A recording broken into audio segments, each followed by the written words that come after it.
ॐ वासुदेवाय नमः। महाविष्णवे नमः। वामनाय नमः। वासवाय नमः। वसवे नमः। बालचन्द्रनिभाय नमः। बालाय नमः। बलभद्राय नमः। बलाधिपाय नमः। बलिबन्धनकृते नमः। वेधसे नमः। वरेण्याय नमः। वेदविते नमः। कवये नमः। वेदकर्त्रे नमः। वेदरूपाय नमः। वेद्याय नमः। वेदपरिप्लुताय नमः। वेदाङ्गवेत्रे नमः। वेदेशाय नमः। बलाधाराय नमः। बलार्दनाय नमः। अविकाराय नमः। वरेशाय नमः। वरुणाय नमः। वरुणाधिपाय नमः। वीरहने नमः। बृहद्वीराय नमः। वन्दिताय नमः। परमेश्वराय नमः। आत्मने नमः। परमात्मने नमः। प्रत्यगात्मने नमः। वियत्पराय नमः। पद्मनाभाय नमः।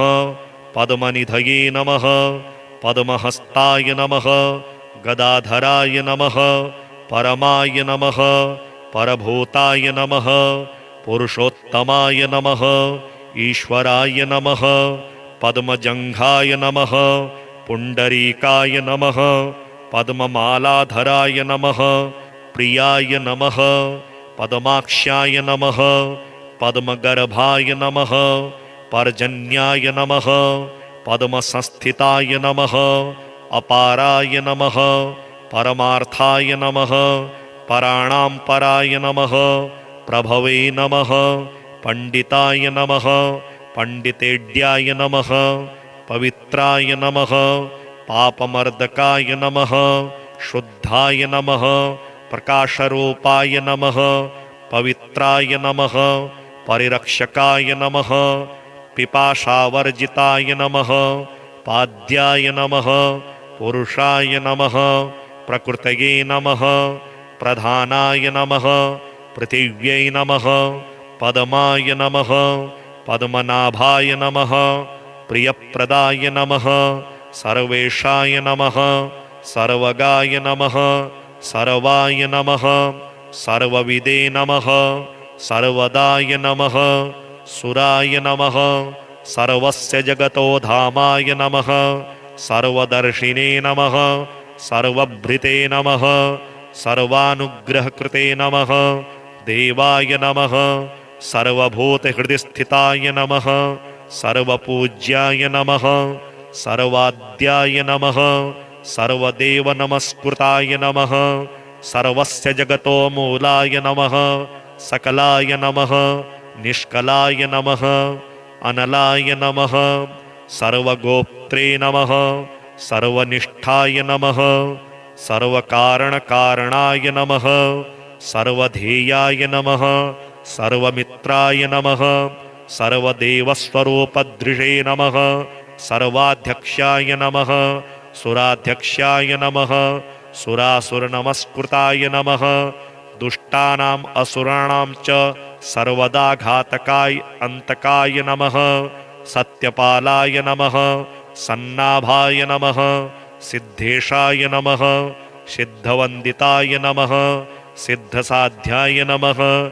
सिद्धसिद्धाय नमः। साध्यसिद्धाय नमः। हरिदश्वाय नमः। जगतः शरणाय नमः। श्रेयसे नमः। ॐ वासुदेवाय नमः। महाविष्णवे नमः। वामनाय नमः। वासवाय नमः। वसवे नमः। बालचन्द्रनिभाय नमः। बालाय नमः। बलभद्राय नमः। बलाधिपाय नमः। बलिबन्धनकृते नमः। वेधसे नमः। वरेण्याय नमः। वेदविते नमः। कवये नमः। वेदकर्त्रे नमः। वेदरूपाय नमः। वेद्याय नमः। वेदपरिप्लुताय नमः। वेदाङ्गवेत्रे नमः। वेदेशाय नमः। बलाधाराय नमः। बलार्दनाय नमः। अविकाराय नमः वरेशाय नमः वरुणाय नमः वरुणाधिपाय नमः वीरहने नमः बृहद्वीराय नमः वन्दिताय नमः परमेश्वराय नमः आत्मने नमः परमात्मने नमः प्रत्यगात्मने नमः वियत्पराय नमः पद्मनाभाय नमः पद्मनिधये नमः पद्महस्ताय नमः गदाधराय नमः परमाय नमः परभूताय नमः पुरुषोत्तमाय नमः ईश्वराय नमः पद्मजङ्घाय नमः पुण्डरीकाय नमः पद्ममालाधराय नमः प्रियाय नमः पद्माक्ष्याय नमः पद्मगर्भाय नमः पर्जन्याय नमः पद्मसंस्थिताय नमः अपाराय नमः परमार्थाय नमः पराणां पराय नमः प्रभवे नमः पंडिताय नमः पंडितेड्याय नमः पवित्राय नमः पापमर्दकाय नमः शुद्धाय नमः प्रकाशरूपाय नमः पवित्राय नमः परिरक्षकाय नमः पिपाशावर्जिताय नमः पाद्याय नमः पुरुषाय नमः प्रकृतये नमः प्रधानाय नमः पृथिव्यै नमः पद्माय नमः पद्मनाभाय नमः प्रियप्रदाय नमः सर्वेशाय नमः सर्वगाय नमः सर्वाय नमः सर्वविदे नमः सर्वदाय नमः सुराय नमः सर्वस्य जगतो धामाय नमः सर्वदर्शिने नमः सर्वभृते नमः सर्वानुग्रहकृते नमः देवाय नमः सर्वभूतहृदिस्थिताय नमः सर्वपूज्याय नमः सर्वाद्याय नमः सर्वदेवनमस्कृताय नमः सर्वस्य जगतो मूलाय नमः सकलाय नमः निष्कलाय नमः अनलाय नमः सर्वगोप्त्रे नमः सर्वनिष्ठाय नमः सर्वकारणकारणाय नमः सर्वधेयाय नमः सर्वमित्राय नमः सर्वदेवस्वरूपदृशे नमः सर्वाध्यक्षाय नमः सुराध्यक्षाय नमः सुरासुरनमस्कृताय नमः दुष्टानाम् असुराणां च सर्वदा घातकाय अन्तकाय नमः सत्यपालाय नमः सन्नाभाय नमः सिद्धेशाय नमः सिद्धवन्दिताय नमः सिद्धसाध्याय नमः सिद्धसिद्धाय नमः साध्यसिद्धाय नमः हरिदश्वाय नमः जगतः शरणाय नमः श्रेयसे नमः ॐ वासुदेवाय नमः महाविष्णवे नमः वामनाय नमः वासवाय नमः वसवे नमः बालचन्द्रनिभाय नमः बालाय नमः बलभद्राय नमः बलाधिपाय नमः बलिबन्धनकृते नमः वेधसे नमः वरेण्याय नमः वेदविते नमः कवये नमः वेदकर्त्रे नमः वेदरूपाय नमः वेद्याय नमः वेदपरिप्लुताय नमः वेदाङ्गवेत्रे नमः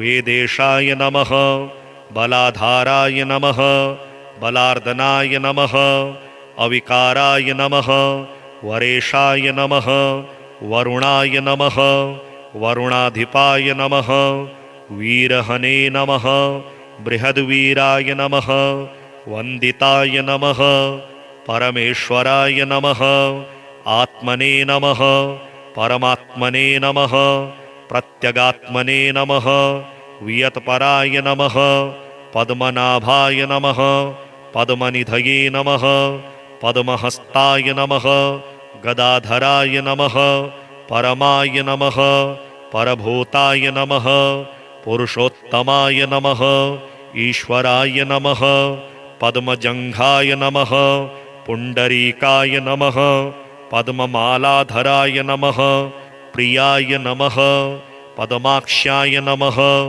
पद्मगर्भाय नमः पर्जन्याय नमः पद्मसंस्थिताय नमः अपाराय नमः परमार्थाय नमः पराणां पराय नमः प्रभवे नमः पंडिताय नमः पंडितेड्याय नमः पवित्राय नमः पापमर्दकाय नमः शुद्धाय नमः प्रकाशरूपाय नमः पवित्राय नमः परिरक्षकाय नमः पिपाशावर्जिताय नमः पाद्याय नमः पुरुषाय नमः प्रकृतये नमः प्रधानाय नमः पृथिव्यै नमः पद्माय नमः पद्मनाभाय नमः प्रियप्रदाय नमः सर्वेशाय नमः सर्वगाय नमः सर्वाय नमः सर्वविदे नमः सर्वदाय नमः सुराय नमः सर्वस्य जगतो धामाय नमः सर्वदर्शिने नमः सर्वभृते नमः सर्वानुग्रहकृते नमः देवाय नमः सर्वभूतहृदिस्थिताय नमः सर्वपूज्याय नमः सर्वाद्याय नमः सर्वदेवनमस्कृताय नमः सर्वस्य जगतो मूलाय नमः सकलाय नमः निष्कलाय नमः अनलाय नमः सर्वगोप्त्रे नमः सर्वनिष्ठाय नमः सर्वकारणकारणाय नमः सर्वधेयाय नमः सर्वमित्राय नमः सर्वदेवस्वरूपदृशे नमः सर्वाध्यक्षाय नमः सुराध्यक्षाय नमः सुरासुरनमस्कृताय नमः दुष्टानाम् असुराणां च सर्वदा घातकाय अन्तकाय नमः सत्यपालाय नमः सन्नाभाय नमः सिद्धेशाय नमः सिद्धवन्दिताय नमः सिद्धसाध्याय नमः सिद्धसिद्धाय नमः साध्यसिद्धाय नमः हरिदश्वाय नमः जगतः शरणाय नमः श्रेयसे नमः ॐ वासुदेवाय नमः महाविष्णवे नमः वामनाय नमः वासवाय नमः वसवे नमः बालचन्द्रनिभाय नमः बालाय नमः बलभद्राय नमः बलाधिपाय नमः बलिबन्धनकृते नमः वेधसे नमः वरेण्याय नमः वेदविते नमः कवये नमः वेदकर्त्रे नमः वेदरूपाय नमः वेद्याय नमः वेदपरिप्लुताय नमः वेदाङ्गवेत्रे नमः वेदेशाय नमः बलाधाराय नमः बलार्दनाय नमः अविकाराय नमः वरेशाय नमः वरुणाय नमः वरुणाधिपाय नमः वीरहने नमः बृहद्वीराय नमः वन्दिताय नमः परमेश्वराय नमः आत्मने नमः परमात्मने नमः प्रत्यगात्मने नमः वियतपराय नमः पद्मनाभाय नमः पद्मनिधये नमः पद्महस्ताय नमः गदाधराय नमः परमाय नमः परभूताय नमः पुरुषोत्तमाय नमः ईश्वराय नमः पद्मजङ्घाय नमः पुण्डरीकाय नमः पद्ममालाधराय नमः प्रियाय नमः पद्माक्षाय नमः पद्मगर्भाय नमः पर्जन्याय नमः पद्मसंस्थिताय नमः अपाराय नमः परमार्थाय नमः पराणां पराय नमः प्रभवे नमः पंडिताय नमः पंडितेड्याय नमः पवित्राय नमः पापमर्दकाय नमः शुद्धाय नमः प्रकाशरूपाय नमः पवित्राय नमः परिरक्षकाय नमः पिपाशावर्जिताय नमः पाद्याय नमः पुरुषाय नमः प्रकृतये नमः प्रधानाय नमः पृथिव्यै नमः पद्माय नमः पद्मनाभाय नमः प्रियप्रदाय नमः सर्वेशाय नमः सर्वगाय नमः सर्वाय नमः सर्वविदे नमः सर्वदाय नमः सुराय नमः सर्वस्य जगतो धामाय नमः सर्वदर्शिने नमः सर्वभृते नमः सर्वानुग्रहकृते नमः देवाय नमः सर्वभूतहृदिस्थिताय नमः सर्वपूज्याय नमः सर्वाद्याय नमः सर्वदेवनमस्कृताय नमः सर्वस्य जगतो मूलाय नमः सकलाय नमः निष्कलाय नमः अनलाय नमः सर्वगोप्त्रे नमः सर्वनिष्ठाय नमः सर्वकारणकारणाय नमः सर्वधेयाय नमः सर्वमित्राय नमः सर्वदेवस्वरूपदृशे नमः सर्वाध्यक्षाय नमः सुराध्यक्षाय नमः सुरासुरनमस्कृताय नमः दुष्टानाम् असुराणां च सर्वदा घातकाय अन्तकाय नमः सत्यपालाय नमः सन्नाभाय नमः सिद्धेशाय नमः सिद्धवन्दिताय नमः सिद्धसाध्याय नमः सिद्धसिद्धाय नमः साध्यसिद्धाय नमः हरिदश्वाय नमः जगतः शरणाय नमः श्रेयसे नमः। ॐ वासुदेवाय नमः महाविष्णवे नमः वामनाय नमः वासवाय नमः वसवे नमः बालचन्द्रनिभाय नमः बालाय नमः बलभद्राय नमः बलाधिपाय नमः बलिबन्धनकृते नमः वेधसे नमः वरेण्याय नमः वेदविते नमः कवये नमः वेदकर्त्रे नमः वेदरूपाय नमः वेद्याय नमः वेदपरिप्लुताय नमः वेदाङ्गवेत्रे नमः वेदेशाय नमः बलाधाराय नमः बलार्दनाय नमः अविकाराय नमः वरेशाय नमः वरुणाय नमः वरुणाधिपाय नमः वीरहने नमः बृहद्वीराय नमः वन्दिताय नमः परमेश्वराय नमः आत्मने नमः परमात्मने नमः प्रत्यगात्मने नमः वियत्पराय नमः पद्मनाभाय नमः पद्मनिधये नमः पद्महस्ताय नमः गदाधराय नमः परमाय नमः परभूताय नमः पुरुषोत्तमाय नमः ईश्वराय नमः पद्मजङ्घाय नमः पुण्डरीकाय नमः पद्ममालाधराय नमः प्रियाय नमः पद्माक्ष्याय नमः पद्मगर्भाय नमः पर्जन्याय नमः पद्मसंस्थिताय नमः अपाराय नमः परमार्थाय नमः पराणां पराय नमः प्रभवे नमः पंडिताय नमः पंडितेड्याय नमः पवित्राय नमः पापमर्दकाय नमः शुद्धाय नमः प्रकाशरूपाय नमः पवित्राय नमः परिरक्षकाय नमः पिपाशावर्जिताय नमः पाद्याय नमः पुरुषाय नमः प्रकृतये नमः प्रधानाय नमः पृथिव्यै नमः पद्माय नमः पद्मनाभाय नमः प्रियप्रदाय नमः सर्वेशाय नमः सर्वगाय नमः सर्वाय नमः सर्वविदे नमः सर्वदाय नमः सुराय नमः सर्वस्य जगतो धामाय नमः सर्वदर्शिने नमः सर्वभृते नमः सर्वानुग्रहकृते नमः देवाय नमः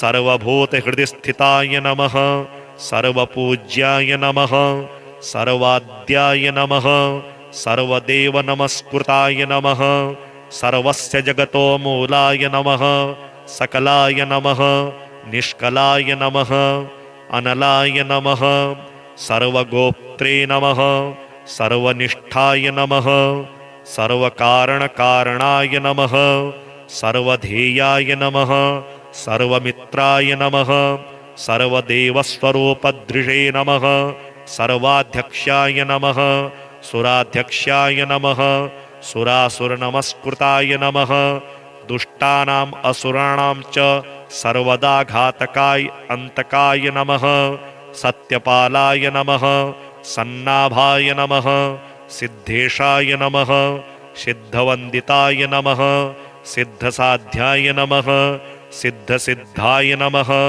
साध्यसिद्धाय नमः हरिदश्वाय नमः जगतः शरणाय नमः श्रेयसे नमः।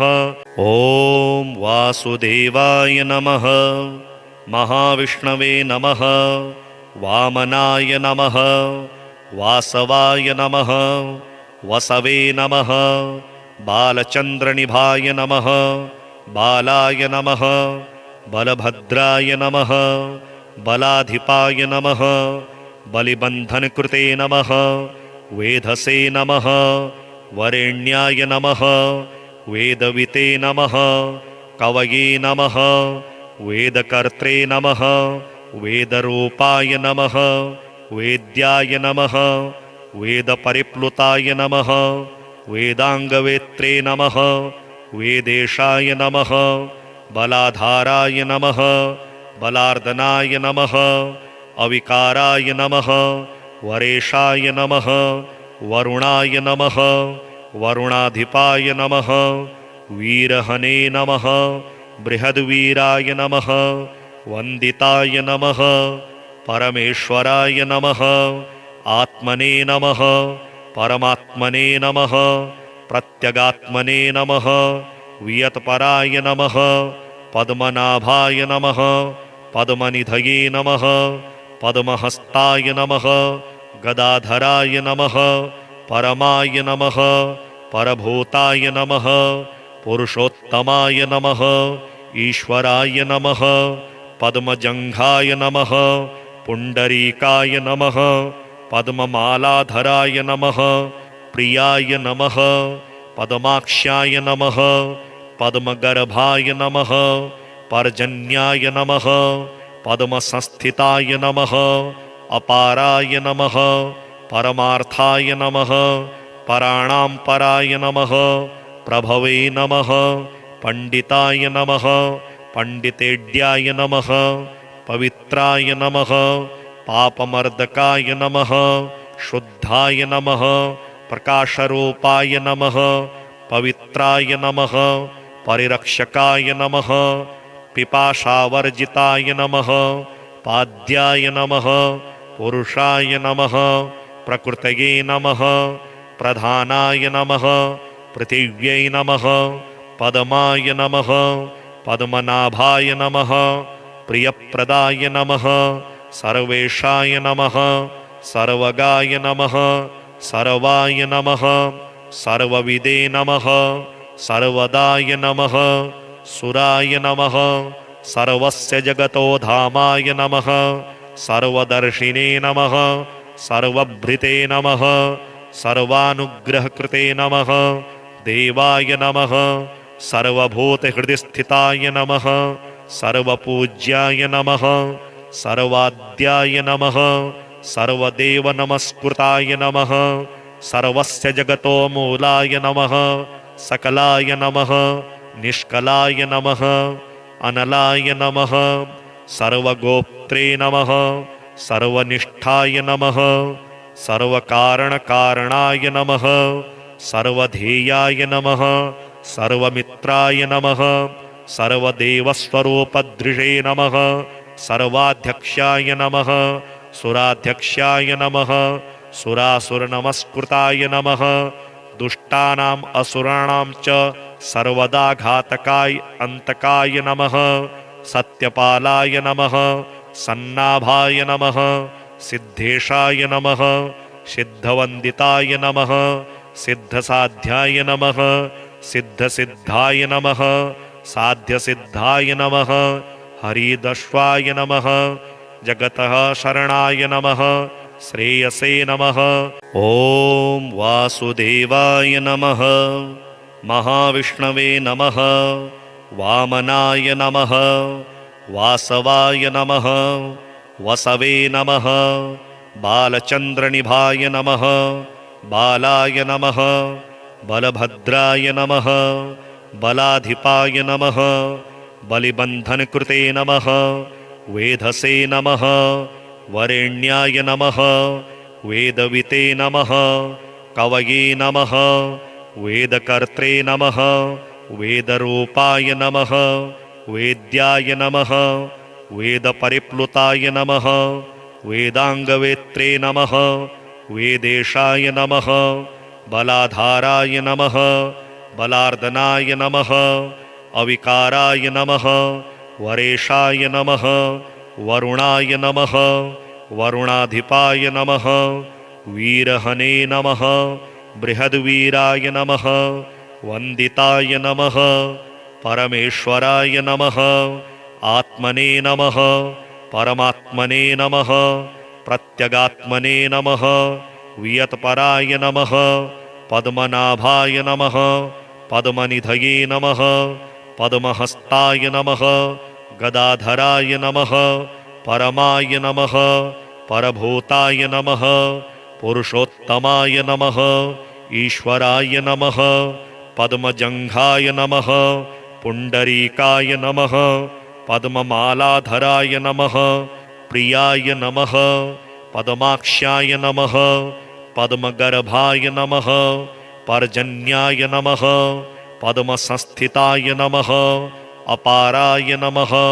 परमार्थाय नमः। पराणां पराय नमः। प्रभवे नमः। पंडिताय नमः। पंडितेड्याय नमः। पवित्राय नमः। पापमर्दकाय नमः। शुद्धाय नमः। प्रकाशरूपाय नमः। पवित्राय नमः। परिरक्षकाय नमः। पिपाशावर्जिताय नमः। पाद्याय नमः। पुरुषाय नमः। प्रकृतये नमः। प्रधानाय नमः। पृथिव्यै नमः। पद्माय नमः। पद्मनाभाय नमः। प्रियप्रदाय नमः। सर्वेशाय नमः। सर्वगाय नमः। सर्वाय नमः। सर्वविदे नमः। सर्वदाय नमः। सुराय नमः। सर्वस्य जगतो धामाय नमः। सर्वदर्शिने नमः। सर्वभृते नमः। सर्वानुग्रहकृते नमः। देवाय नमः। सर्वभूतहृदिस्थिताय नमः। सर्वपूज्याय नमः। सर्वाद्याय नमः। सर्वदेवनमस्कृताय नमः। सर्वस्य जगतो मूलाय नमः। सकलाय नमः। निष्कलाय नमः। अनलाय नमः। सर्वगोप्त्रे नमः। सर्वनिष्ठाय नमः। सर्वकारणकारणाय नमः। सर्वधेयाय नमः। सर्वमित्राय नमः। सर्वदेवस्वरूपदृशे नमः। सर्वाध्यक्षाय नमः। सुराध्यक्षाय नमः। सुरासुरनमस्कृताय नमः। दुष्टानाम् असुराणां च सर्वदा घातकाय अन्तकाय नमः। सत्यपालाय नमः। सन्नाभाय नमः। सिद्धेशाय नमः। सिद्धवन्दिताय नमः। सिद्धसाध्याय नमः। सिद्धसिद्धाय नमः। साध्यसिद्धाय नमः। हरिदश्वाय नमः। जगतः शरणाय नमः। श्रेयसे नमः।